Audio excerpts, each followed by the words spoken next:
I think you make a lot of good points, but I think it's also very important for us to point out that it's good men, certain men that are built on principles that follow that idea, right? Because we have a history. Let's not negate the facts. We have a history of men, especially black men, leaving families, leaving children, leaving homes, having multiple families and not taking care of any of them. And that's not to say all men, but I'm just saying it's not that the all men have this mindset that they should stay with their families and they will stick it out through everything, because that's just not true, right? We have a lot of men that don't, and we do have a lot of women that don't. How often do we use the Bible to correct men's behavior?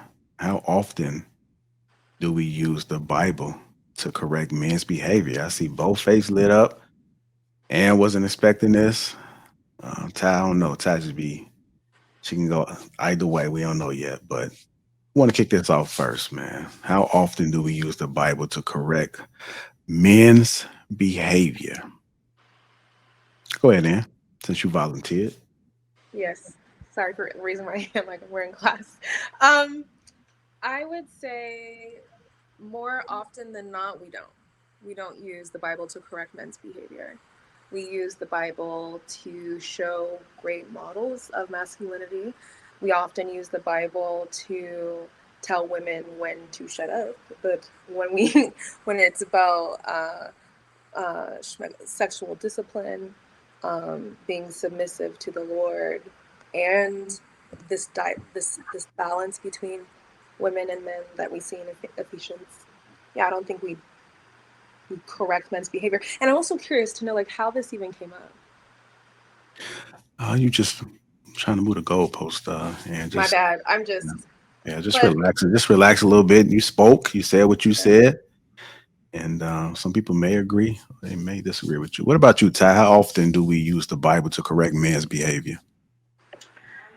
I don't think we use the Bible to correct men's behavior. I think more often than not, we may use the Bible to inspire men to, speak life into them or let them know they can power through situations. But I can't recall a time where it's like, oh, according to John, blah blah blah, you should be doing this, that, and the third. We don't reprimand men through or by the Bible at all. I actually agree with Ann more where you would hear it more where women may be reprimanded using the Bible more than men are.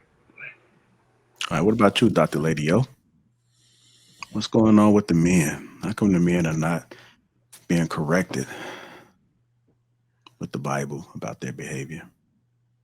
Um, yeah, I think maybe Ann may have said something. Yeah, I mean, they only correct a man when it comes down to him being the provider. But other than that, they really don't correct the um, man according to the Bible. But the woman, she really is corrected according to the Bible, especially with the word submissive. But the women don't use the word, submissive to the man because it says both of them should be submissive to each other. But the women never use that as reference. They don't. They should, but they don't. I don't think it say men should be submissive to women. Both should be submissive to each other. That's false. I don't think it says that. If I you pull it Well, up, it but I doesn't believe it necessarily said. say the word submission, but he is submitting. He is submitting to her. He actually submit to God. We got that part. Submit But to God. but it's still submitting to her. He still do. We I think can't it we just can't said yeah, you don't want to tell the men that he don't have to do anything for the woman. that's not what I'm saying. But Okay. submission is a different thing, and I think it said men should love the woman like Christ loved the church. But I don't think it said men should submit to Well, them. but see, that's the thing. I just said it doesn't say the word submission, but you are submitting to your wife as well it because literally, when you're marrying her, you're only choosing to be with her intimately. You are submitting to her. You are going to her in need. Um, when it's you're supposed to counsel your woman for everything. So if it's for finances, you are submitting to her. Ephesians 5 says, submit to one another out of reverence for Christ. They Wives, submit yourselves to your own husbands as you do the Lord. Husbands, love your wives just as Christ loved the church and give yourself up for her. that's Is that submission. what I said? You well, you Yeah, also but I missed the part where where they said, Yeah. Which part I submit missed? to one another. It says to submit to one another. Exactly. Mm. Duh, what? Well, I I'm think not a it's, Christian scholar. I'll go look it See up. that? yeah, You see that? You see that? I You think see what you just did? I Oh, think that the girl. confusion comes in the Christian type of submission, right? The scholar. submission is different for the man and the woman. The man's submission, I think, in this case, is more like the sacrificing of themselves and their own needs for the betterment of the woman and their family. Mm. Okay. Well, Ty, since you dropping these Bible verses on us, how often do we use the Bible to correct men's behavior? You asked me that Are already. there? Okay, it's been a Yeah, long and, day. and that was Ann dropping the Bible verses. I don't know it by heart. We all don't look alike just because we're brown. Okay. Yeah. All right, go Oh, ahead, bro. Juneteenth, JR. Go Come on. on you then. How you feeling about this? How often do we use the Bible to correct men's behavior? We even had M. White. I'm pretty sure there's other men out here as well that may be not knowledgeable about what the Bible says, but they often may bring it up. So, how you feeling about this question?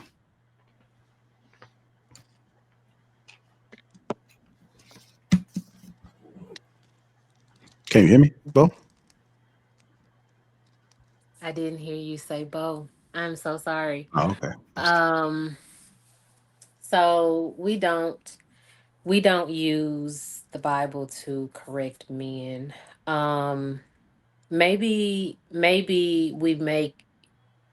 we use the Bible to make them feel guilty about adultery or some other things, but like there's nothing that we do with the Bible to actually like correct their behavior or encourage them to be better.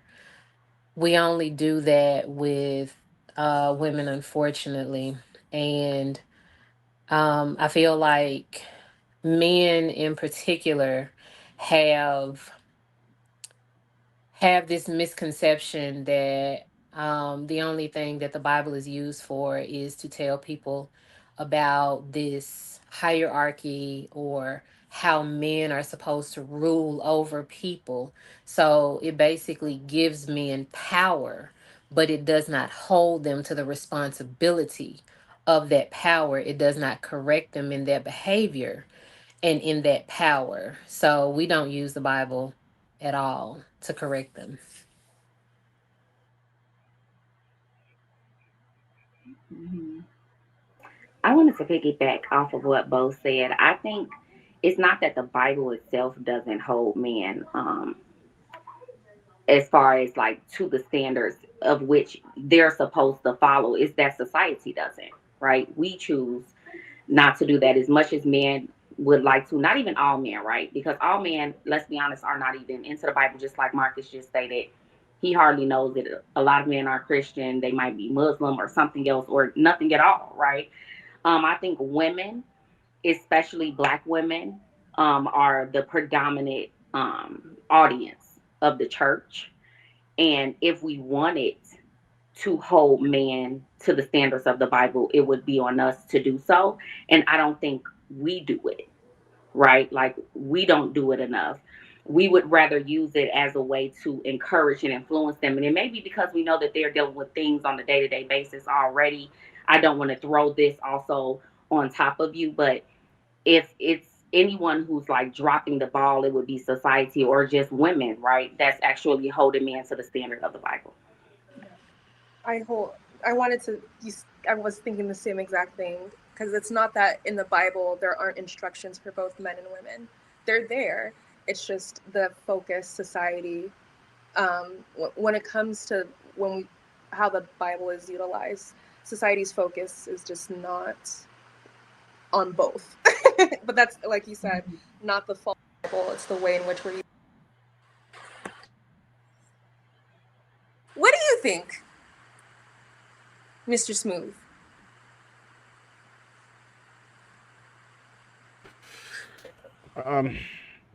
You talking about the general question, right? Of course. Okay. You know what? I don't think that women explicitly use the Bible. I think that they indirectly may use some of the principles from the Bible, right? How women are expecting men to cover them, and none of this is wrong, right? But that's just how they communicate it. Most of what it is that we follow or would like to follow, right, is pretty much from the Bible, right? That's what's been instilled in us.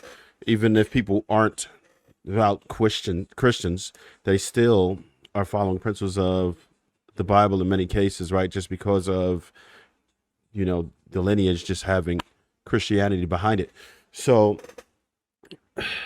as far as the men's duties, they're expected to they are expected to do for that coverage, whether it be financially, whether it be protection. These are what we're supposed to do. And then, like the Bible verses, it'll say that men are supposed to sacrifice themselves if necessary for their wives. It doesn't say submit. I couldn't find any explicit language that shows that men should submit, but it does say to be selfless and to love your wife. After it says submit, it said to love your wife. So with that, women are absolutely expecting us to follow Christianity at that point.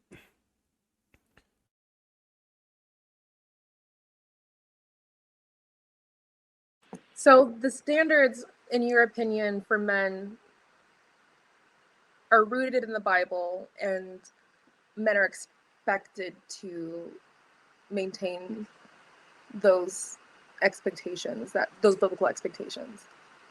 Is that correct? Yes, and I don't see anything wrong with it. If it's actually rooted in the Bible, right? As long as the woman is prepared to fulfill her duties as is listed in the Bible. Do you think fulfilling one's duties is noble if you don't actually have a relationship with God, or you don't understand why these structures exist anyway? Like, is it better to just do it because it's expected of you, or is it more, I don't know, is it Rewarding yeah, like, to do it if you're doing it for God.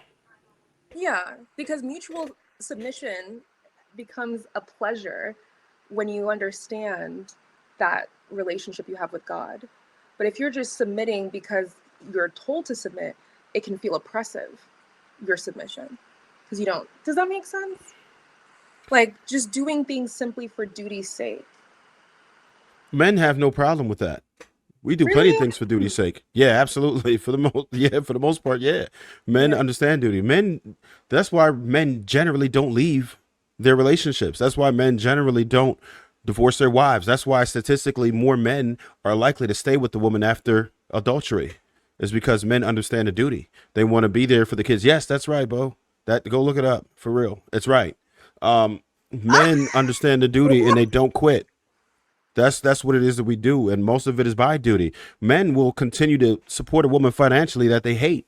Men will continue to protect a woman that she might hate. He might be in a miserable marriage, Yeah. but doesn't quit because he understands his duty and he's following what he thinks is right, whether that's foundationally from the Bible or not, right? Whereas women are more likely to flee a relationship for any reason any reason whatsoever. So yeah, men absolutely understand that. And we don't feel oppressed. We just understand our obligations. We don't throw a whole bunch of feelings into it, right? If we understand duty and we understand what our purpose is, what is our purpose here? Maybe it's not for marriage. And if that's not the case, then don't get married. Don't involve people in what it is you got going on. I'm not saying that everybody needs to get married. I'm never going to push that for anyone. But I'm saying if you do, then stick by it. Don't get into a situation and then flee. Know what you're getting into. Understand it. Research. See what it's like. And marry somebody who's compatible with you. Not because they got a bag. Not because they look a certain way. Not because they got the D that you like. How about you get with somebody who's going to align with you, that whose principles you could follow? I think you make a lot of good points, but I think it's also very important for us to point out that it's good men, certain men that are built on principles that follow that idea, right? Because we have a history. Let's let's not negate the facts. We have a history of men, especially black men, leaving families, leaving children, leaving homes, having multiple families and not taking care of any of them. And that's not to say all men, but I'm just saying it's not that the, all men have this mindset that they should stay with their families and they will stick it out through everything, because that's just not true, right? We have a lot of men that don't, and we do have a lot of women that don't. But I just wanted to clarify that part. It seemed as if you were just only speaking like men just always stick it through, and that's just not the truth, right? Well, I And never also, speak in absolutes for one. and So also, that's men are more likely to leave women when they're sick or ill than women are the opposite.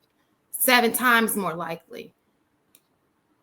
Very true. That's such a godly way of looking at things. Very true. so. Yeah, I wasn't speaking in absolutes, Okay. but what we can't ignore is that most men don't cheat. Most men don't cheat. That's just what it is. Most men don't cheat. You can look that up too. Most men really don't cheat. That's honest. We don't. There are some people who do. Who We are get these it. men? What? Who are these men? men? So wait a minute. Wait a minute. Wait a minute. I need to just. It's in the high 30s. From what I've seen last, it's like 38%, which would mean that most don't. Right. So just over a third actually do cheat. So Mr. White, is yeah. that true? Why do we think that men are just a Is he bunch of horn gaslighting dogs us, out Mr. here White? trying to ravage everything they run into? I don't know Because what type of think circles that- y'all are I think in, that- but so that's I not think that's that not he's referring to men who are married. And when men are married, I think he's referring to those group of men. I do see that certain men who are married, especially nowadays, they're married because they want to be married. Because Right. majority are not married. I don't That's know. The ones who There's a lot want of to be married people married dating apps. seem to want to really be married. right. So it's up to you to discern who these men are, right? And don't waste your time with people who don't have your best interest in heart. If a man, I'll let somebody else go. I'm taking up a bunch of I just space. feel like this a real gray area of a topic, because I know Mhm. like a lot of married men and married women who have had stories about their husbands cheating and them having to go through counseling and deal with that and figure out like the roots and the whys and all of this. Like, men don't cheat is crazy. It's like that song that came out, like, black men don't cheat. Like, what? I have a Well, question. I don't think people will Uh-huh. admit it unless divorce is there. So if Well, they're still married, there's right. really no way for you to know that information, because it's When not it like comes people are to- just out here but being when it comes- surveyed. but when it comes every to 5 seconds on cheating, when it comes to cheating, men and women cheat at the same rate. I'm so tired of women running with that freak narrative, because at the end of the day, we got mama's baby, papa's maybe. So we not gonna run this game as if women are out here sleeping around on their husbands as well. That there is a 24% with men and 28% of women or something like that. It's the same rate. Okay, minus 4%. So please stop acting like the women are shrinking violets, because they are not. Okay. Nobody Let me ask Women- this though. people I say have she a a study, quick but there's question. a study that No, was hold on, y'all. One mic. I have a quick question. Especially there are more married black men than there are married black women. So please stop with some of these narratives I'm hearing. It's just hurting my ears already. Y'all already hurt my ears. Marriage I think Laisha has a faithful question. and man cheating doesn't mean women don't cheat. I'm confused on how we saying like proving Because one y'all always negates the have the narrative about what men are doing, but y'all not something that's an even rate. Y'all not. That's not We even were that's not even a talking fair about argument, men. because you keep running on what the men are doing, and you're not talking about these cheating women out here. They're We cheating were at the same. It specifically shouldn't even talking be an about men. argument, though. It shouldn't even be an argument as to who cheating, because both cheat. If you got a cheater, you got a cheater. It's just a more bottom line. We You can't brought keep up the fact that men don't leave That's and that men don't cheat. on I'm the just men saying and it's women not out here the treating fact. justice too. You keep running to, like, women are not stricken violence, ladies. You ladies are the biggest abusers of Nobody your children. You ladies are the biggest abusers of your children. We have got to stop with some of these narratives of if you are freaking stricken violence. You are not. Nobody said Okay, whenever I hear men are cheating, it triggers, because women out here doing the same thing. obviously. okay. So you got triggered. Where's the Understand. argument going when you keep talking about men and other families? Where's all this going?